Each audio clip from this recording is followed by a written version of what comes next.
नमस्कार मित्रांनो, वेड लागलं प्रेमाचं या आजच्या एपिसोडमध्ये आपण पाहत असतो की राया पंढरपुरामध्ये स्पीकर घेऊन सांगत असतो की आमची वहिनी सापडली आहे, आमची वहिनी सापडली आहे. ज्या हरामखोरांनी आमच्या वहिनीला किडनॅप केलं होतं त्याला काय आम्ही आता सोडणार नाही.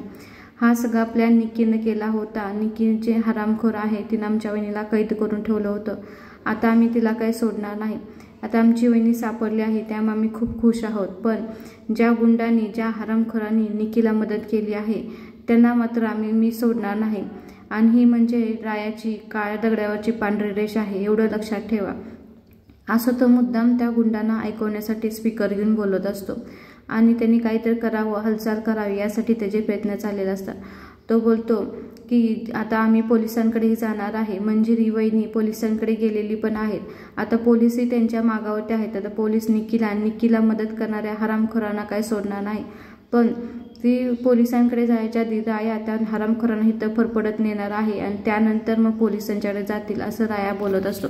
आणि राया आता खूप रागामध्ये आहे, हे आता सगळ्यांना कळायला आहे. आमच्या वहिनीला त्रास देणाऱ्या किडनॅप करणाऱ्या माणसांना आम्ही सोडणार नाही असं तो बोलत असतो. इकडे मात्र ते गुंड ज्यांनी निक्कीला मदत केली आहे ते पाहत असतात आणि बघतात रायाने त्या वहिनीला सोडवून आणलेला आहे.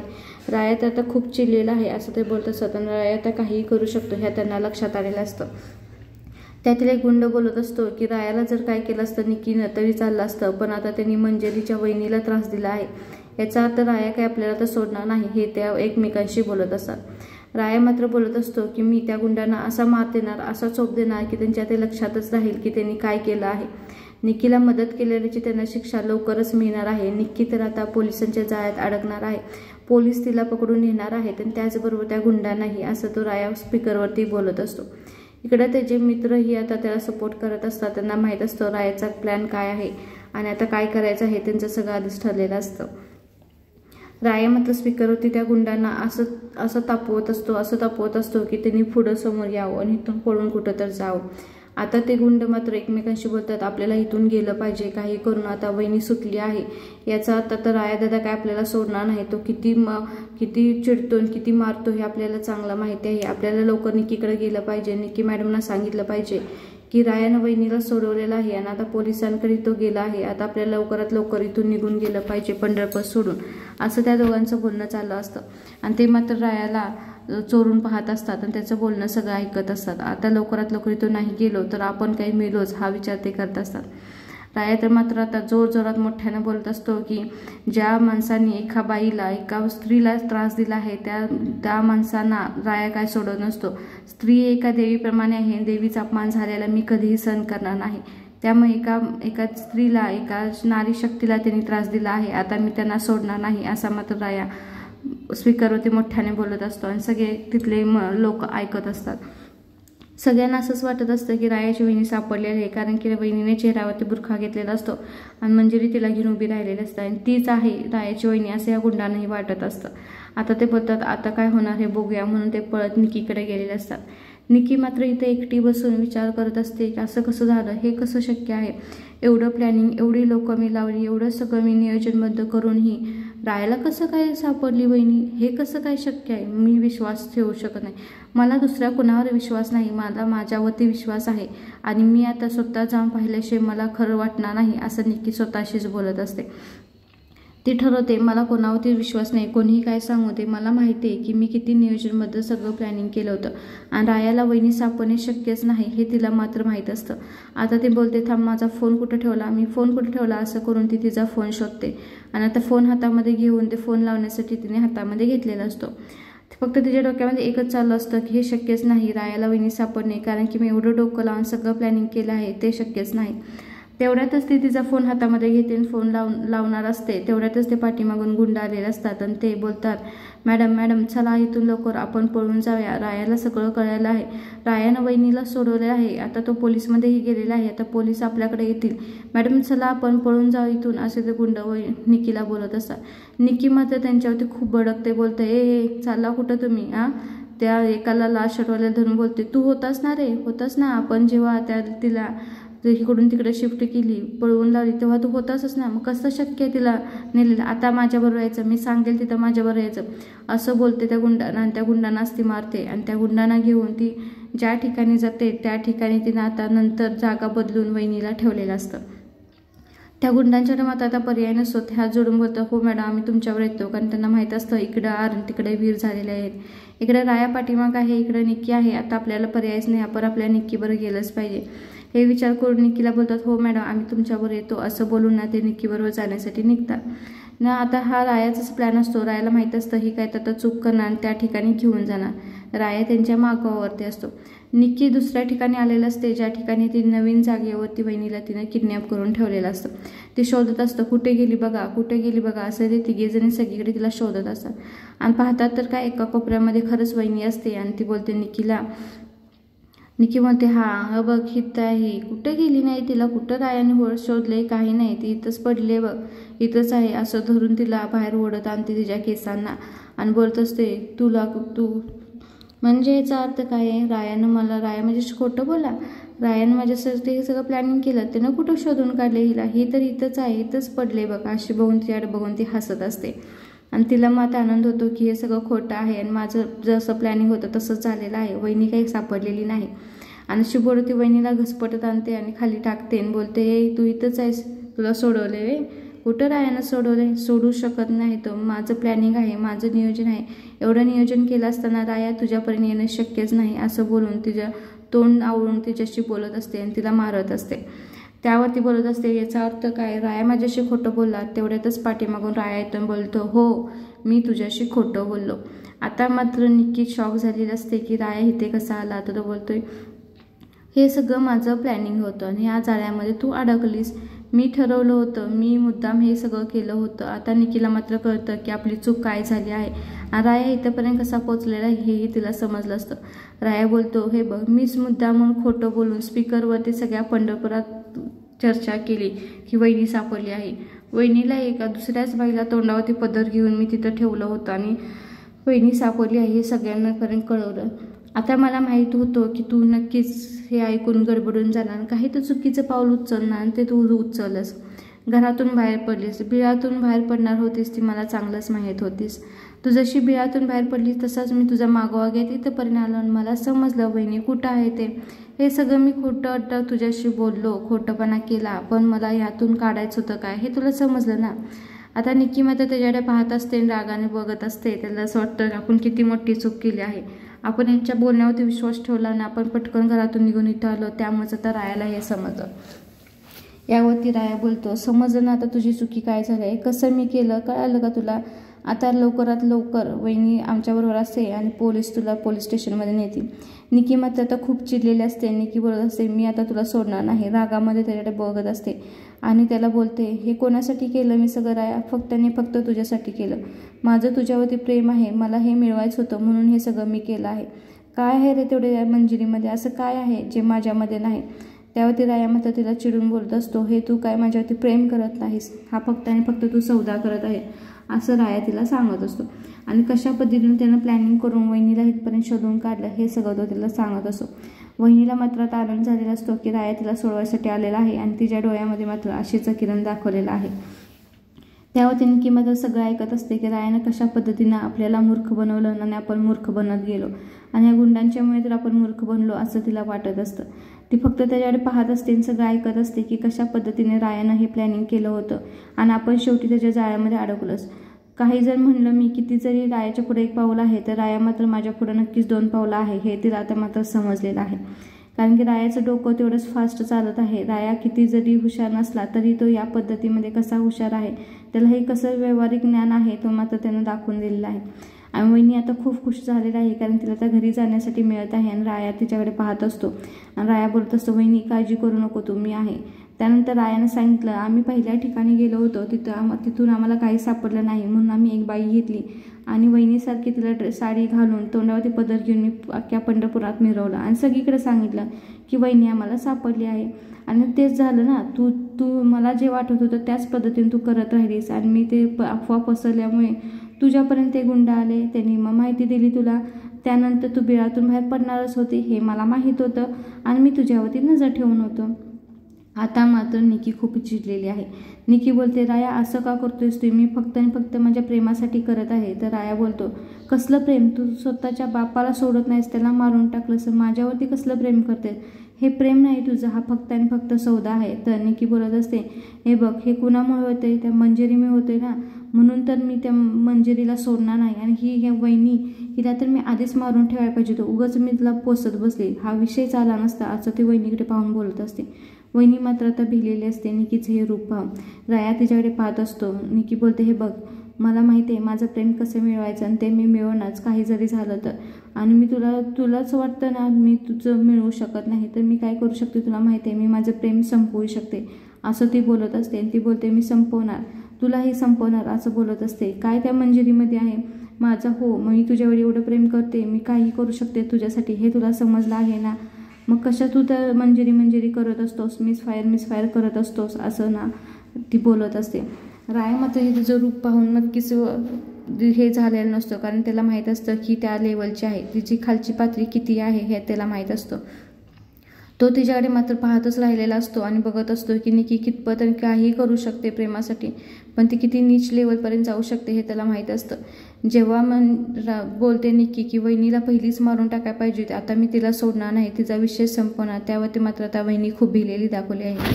ही गुंडही त्या निकीकडे पाहत असतात की आता निकी मॅडम काय करणार आहेत आणि आपण रायाच्या तावडीतून वाचू का नाही, ह्या विचारामध्ये ते नक्की आहे. आणि त्यांना माहीत आहे की रायाची पावर काय आहे आणि राया काय करू शकतो हे त्यांना चांगलंच माहिती आहे. त्यावरती मात्र राया आता त्या गुंडांना बोलत असतो, जो कोणी इथं थांबणार तो मरणार, जो कोणी इथून जाणार तो वाचणार. तरी ते गुंड काय निघून गेले नसतात. आता मात्र रायाची फायटिंग चालू झालेली असते. राया एक एक करून त्यांना मारत असतो आणि ते मारत असताना ते तिथून निघून पळून जातात. त्यानंतर मग आता राया त्यांची फायटिंग झाल्यानंतर आता वहिनीकडे जातो आणि वहिनीला सोडवण्याचा प्रयत्न करतो. वहिनीला बोलत असतो, वहिनी काळजी करू नको, आता मी आलोय ना, आता तू आपल्या घरी येशील, आता तुला खूप त्रास दिला आहे निकीनं, पण आता काही होणार नाही. त्यावरती वहिनी हात जोडत असते आणि बोलत असते, खरंच थँक्यू. तर राया बोलतो, नाही वहिनी हात जोडायचा नाहीस, तू एक स्त्री आहेस, तू खरंच एक शक्ती आहेस, पण काही स्त्रिया असतात त्या नक्कीच राक्षस असतात, असं बोलत असतो. आणि तू मंजिरीची वहिनी म्हणजे माझीच वहिनी आहेस, असं बोलत असतो. आणि तिने हात जोडल्यानंतर तिचे हात बोलून ठेवून बोललेला असतो, आता असा हात जोडायचा नाही माझ्या पुढं, तू एक नारी शक्ती आहेस ते तू दाखवलं पाहिजे, एक स्त्री शक्ती आहेस आणि काही राक्षस पण असतात स्त्रियामध्ये, असं तो बोलत असतो. हे मागून खरं निकी ऐकत असते. निकी बोलत असते, ए राया तुला काय वाटलं, तू सुटलास, तू जिंकलास, शक्यच नाही तू जिंकणं, अजून खेळ कुठं संपलाय, अजून तर खेळ चालू आहे, असं बोलते. आणि ते हातामध्ये बंदूक घेऊन आलेले असते. हे पाहून मात्र आता वहिनी भिलेली असते आणि ती डायरेक्ट बंदूक रायाच्या कपाळी लावते आणि बोलते, खेळ संपला तुला वाटलं का, नाही खेळ तर संपलेला आहे, खेळ संपणार आणि तो मी संपवणार, तू जिंकणार नाही मी जिंकणार आहे, असं बोलून त्याच्या कपाळाला बंदूक लावते. तर राया बोलतो, काय तू मला मारणार आहेस तू मला, मार चल मारून दाखव मला, असा बोलत असतो. त्यामुळे तर ती तिचा हात डगमगलेला नसतो, तिची बंदूक रायाच्या कपाळावरती असते आणि बोलत असते, हे बघ राया, जर माझं प्रेम मिळत नसेल तर ते प्रेम कसं संपवायचं हेही मला माहीत आहे, ते मी संपवणारच, हे तू लक्षात ठेव. पण तो बोलतो, मारून तर दाखव मला, बघू तुझ्यातली हिंमत, असं बोलत असतो राया. तर ती बोलते, निकी हे बघ तुला मारणारच मी, पण त्याआधी त्या वहिनीला संपवणार, त्यानंतर मी तुला संपवणार, तुझा खेळ खराच करणार आणि जिंकणार तर मी शेवटी, अशी ती बोलत असते. आता वहिनी मात्र भिलेली असते, कारण की बंदूक आता निकीच्या हातामध्ये असते आणि रायाच्या कपाळावरती तिने लावलेली असते आणि ती स्वतःच्या प्रेमाला संपवत आहे. हा विचार करून वहिनीला वाटतं की खरंच ही निकी किती खालच्या लेवलची आहे, ती काहीही करू शकते. निकी मात्र खूप आता रागामध्ये असते आणि रायाला काय सोडणार नाही हे दिसत असतं. रायाच्या कपाळावरची बंदूक ठेवून ती बोललेली असते, आज मी तुला संपवणार, माझं प्रेम जर मला भेटत नसेल तर ते कोणालाही भेटणार नाही आणि ते मी कोणाचं होऊनही देणार नाही, असं बोलत असते. त्यानंतर आता वहिनी मात्र तिच्याकडे पाहत असते, आता आपल्याला वाचवण्यास कोण येईल याचा विचार करत असते. आता होणार तरी काय, रायाच्या हातामध्ये तर बंदूक नाही आणि वहिनीच्या हातामध्ये वहिनी काहीच करू शकत नाही हे तिला दिसून आलेलं असतं. राया तिला उकसवत असतो, मारून दाखव मला तुझा व्हायचंच नाही आणि तुझ्यासारखा सौदाही करायचं नाही, तू प्रेम नाही तर सौदा करत आहेस. तर निकी बोलते, हे बघ तू माझा होणार नाहीस ना, तर आज मी तुला संपवते, इथंच खेळ संपवते, मला काहीच नको आहे, असं ती त्याला बोलत असते आणि बंदूक तिने रोखून धरलेली असते. आता मात्र होणार काय हे मात्र वहिनीच्या डोक्यामध्ये काहीच नसतं. प्रेक्षक आता आपल्याला माहीत आहे नक्कीच आता इथं ट्विस्ट येणार आहे, मस्तपैकी एंट्री होणार आहे आपल्या मिस फायरची एंट्री होण्याआधी राया बोललेला असतो की मी फक्त आणि फक्त माझ्या मिस फायरवरतीच प्रेम करतो आणि तिच्यावरतीच करत राहणार. माझ्या आयुष्यामध्ये तिची सोडून कोणी जागा घेऊ शकत नाही असं तो बोलत असतो. आता मात्र होणार आहे आपल्या मिस फायरची एंट्री आणि तेवढ्यातच मिस फायर तिकडून फास्टमध्ये एंट्री करत घेणार आहे. आणि निकी मात्र बोलत असते की राया, तुला काय वाटतं आता तुला सोडवा इथं कोण येणार आहे? तुझी मिस फायर येणार आहे. सोडून दे रे, माझ्यासारखं कोण तुझ्यावर प्रेम करू शकत नाही, करणार नाही. मी जेवढं प्रेम करते ना ती मिस फायर तुझ्यावरती काहीच करू शकत नाही, एवढं तू लक्षात ठेव. आणि मी तुझ्यासाठी जीव देऊही शकते कोणाचा आणि जीव घेऊही शकते तुझा, हे तुझ्या लक्षात आता आलंच आहे. निकी काय चीज आहे आता हे तुला समजलंच आहे असं निकी बोलत असते. रायाची मात्र पापणी डोळ्याची लवली नसते, त्याला कसलीही भीती वाटत नसते, कारण त्याला माहीत असते त्याचं प्रेम त्याच्याबरोबर आहे. तेवढ्यातच मिस फायरची एंट्री झालेली दाखवले. मिस फायर खूप फास्टमध्ये येते आणि निकीला खाली ढकलून देते. निकीच्या हातातली बंदूक पडते. आता इकडे राया पाहत असतो की मिस फायर तू आलीस इथे असं बोलत असतं. वहिनी आता खुश झालेली असते कारण की मंजिरी तिथं आलेली असते. आता मिस फायरची आणि निक्कीची मस्तपैकी फायटिंग दाखवलेली आहे. मिस फायर फास्टमध्ये पळत येऊन पायाने तिला ढकलून देते. तिला काही तिचं केस धरून तिला मारते, तिला खाली पाडते, बोलते काय बोलीस तू, काय करणार आहेस तू, माझ्या रायाला तू मारणार आहेस, माझ्या रायाला तू मारणार आहेस असं बोलून ती मिस फायर तिला निक्कीला मात्र चोप मार देत असते. तिला खाली पाडते, तिला पायानं ओढत असते, तिला कशी एकटी पाडणार एकटी मारणार करत असते. आणि राया मात्र मिस फायर भारी असं बोलत असतो. आता मात्र राया काय तिला सपोर्ट करत असतो आणि तूच मार तिला हा दाखवत असतो. तो काही या दोघींच्या मध्ये पडलेला नसतो. पण आता मिस फायरला खूप राग असतो तिच्या वहिनीला दिलेला त्रास आणि रायाच्या डोक्याला लावलेली बंदूक हे पाहून मात्र तिला खूप राग आला असतो निकीचा. आता ती काही निकीला सोडणार नाही हे आपल्याला दिसत असतं. निकीला ती खाली पाडते. खाली पाडल्यानंतर निकी बंदूक घेण्यासाठी पुढं सरसवलेली असते आणि बंदूक घेण्यासाठी मंजिरी जाताना मंजिरीचा पाय धरून मंजिरीला खाली पाडते, मागे ओढते. आता मात्र वहिनीला भीती वाटलेली असते की मंजिरी आता खाली पडली आहे, आता काय होईल, मंजिरीला ती मारेल का काय ह्या विचाराने ती रायाच्या पाठीमागे दडलेली असते. पण रायाचा चेहरा पाहता आपल्या लक्षात येत आहे की रायाला फुल कॉन्फिडन्स आहे की आपली मिस फायर निकीला नक्कीच मारणार आहे. जेव्हा ती नक्कीने तिचा पाय धरून तिला पाठीमागे ओढत असते तरी मिस फायर पुढे जाऊन त्या बंदुकीकडे गेलेली असते आणि बंदूक घेण्यासाठी पुढे सरसवलेले असते. आता मात्र तिने बरोबर बंदूक घेतलेली असते मिस फायरने आणि कपाळी लावलेले असते निकीच्या. आणि हे पाहून मात्र आता राया शिट्टी वाजवत असतो. भारी मिस फायर, भारी काम केलं असं बोलत असतो आणि शिट्ट्या वाजवत असतो. आणि त्याच्यावरती आता मिस फायरचा मस्तपैकी डायलॉग असतो. निकी काय वाटलं तुला, तू प्रेमासाठी काही करू शकते, ही मिस फायर आहे ना तिच्या प्रेमासाठी काहीही करू शकते, अगदी निक्कीचा जीवही घेऊ शकते. ती रायावरती प्रेम करते आणि रायाच्या प्रत्येक संकटामध्ये त्याच्या पाठीमागे उभी राहत आहे. आणि तुला काय वाटलं, तुझं हे प्रेम आहे, हे प्रेम नाही, प्रेम आहे ते माझं, जे मी त्या प्रेमासाठी तुझा जीवही घेणार आहे असं बोलून निक्कीच्या कपाळी बंदूक लावलेला असते. आता मात्र राया फुल कॉन्फिडन्समध्ये असतो आणि वहिनीला खूप आनंद झालेला असतो कारण की बंदूक आता शेवटी मंजिरीच्या हातामध्ये आलेली असते. आणि निक्की मात्र खूप घाबरलेली आहे आणि मंजिरीचं हे रूप पाहून तिला खूप आश्चर्य वाटलेलं आहे की ही मंजिरी हिनं बंदूक हातामध्ये घेतली आणि माझ्या कपाळी लावलेलं आहे, हे मात्र तिला आता खूप आश्चर्य वाटत असतं. आता प्रेक्षक नक्कीच पुढच्या भागामध्ये काय ट्विस्ट होणार आहे हे आपल्याला पाहण्यासाठी भेटणारच आहे. त्याआधी मात्र मंजिरीचा खूप छान डायलॉग झालेला आहे की तुला मी सोडणार नाही, तुझा मी जीव घेणार आहे, रायासाठी मी काहीही करू शकते. तेवढ्यातच बाकीचे सगळे घरातले येतात. त्यामध्ये नाना बोलतात मंजिरी हे काय, तुझ्या हातामध्ये बंदूक, तुला काय झालं तर नाही ना. तर मंजिरी बोलते नाना मला काही झालं नाही. तेवढ्यातच आता वहिनी मस्तपैकी पळत तिच्या नवऱ्याकडे गेलेली असते. नवरा बोलत असतो मंजिरी तू ठीक आहेस ना. तेवढ्यात तो बोलतो कावेरीला तू ठीक आहेस ना असं बोलून ना तिला जवळ घेतो. नानाही आता मंजिरीच्या जवळ गेले असतात. हातातली बंदूक पाहून बोलतात मंजिरी तू ठीक आहेस ना, तुला काही लागलं तर नाही ना. तर मंजिरी बोलते नाना काळजी करू नका, मी सुखरूप आहे. आणि यानंतर आता वहिनी दादाजवळ गेलेली असते. दादा मिठी मारत बोलत असतो कावेरी तू चांगली आहेस ना, तुला काही झालं तर नाही ना. खूप दिवसांनी तो भेटला होता त्यामुळे तिला मिठी मारून रडत असतो. इकडं आता राया मात्र खूप खुश असतो कारण की आता वहिनी सापडली आहे आणि निकीही सापडली आहे. सगळी आनंदित पाहून आता राया मात्र खुश आहे कारण की इसके मन में तो लड्डू फुटा आहे शादीचा. उद्याच्या भागामध्ये आपण पाहत आहोत की शशिकला नक्कीच दुधामध्ये मिठाचा खडा टाकण्यासाठी आलेली आहे. फुलं उधळत बोलते बघतेच मी हे लग्न कसं लागत आहे असं बोलत असते. राया मात्र बोलतो मंजिरी आणि रायाचं लग्न तर होणार, धूमधडाक्यात होणार असं तो बोलत असतो कारण की दादाने ह्या दोघांच्या लग्नाला आता परमिशन दिलेली आहे. आणि ती दोघे हातामध्ये हात घेऊन बोलतात आमच्या दोघांचं लग्न तर होणारच. आणि शशिकलाला बोलत असते मंजिरी की कावळ्याच्या शापाने काही गाय मरत नाही. आता उद्याचा भाग आपल्याला नक्कीच बघायला भेटणार आहे की आता शशिकला आणि जय काय मिठाचा खडा टाकणार आहेत का ह्या दोघांचा आनंद मात्र आता नक्कीच साजरा होणार आहे. दादा पेढा चालून लग्नाचा मुहूर्त काढणार आहे. यासाठी आपल्याला नक्कीच उद्याचा एपिसोड पाहावा लागणार आहे. या एपिसोडमध्ये आपल्याला एवढेच समजलं आहे. आता ह्या दोघांच्या लग्नाचे नक्की काय होणार आहे, शशिकला ह्या लग्नामध्ये काही अडथळे आणणार आहे का नाही, का मंजिरी त्या सगळ्यांना हे उडवून टाकणार आहे, कावळ्याच्या शापाने गाय मरत नाही हे नक्कीच दाखवून देणार आहे. यासाठी मात्र आपल्याला उद्याचा भाग नक्कीच पाहावा लागणार आहे. कारण की आता यामध्ये आपल्याला पाहायचं मिळतं की फुल कॉन्फिडन्सने हे दोघं बोलत आहेत, आता आमचं लग्न धूमधडाक्यात होणार आहे.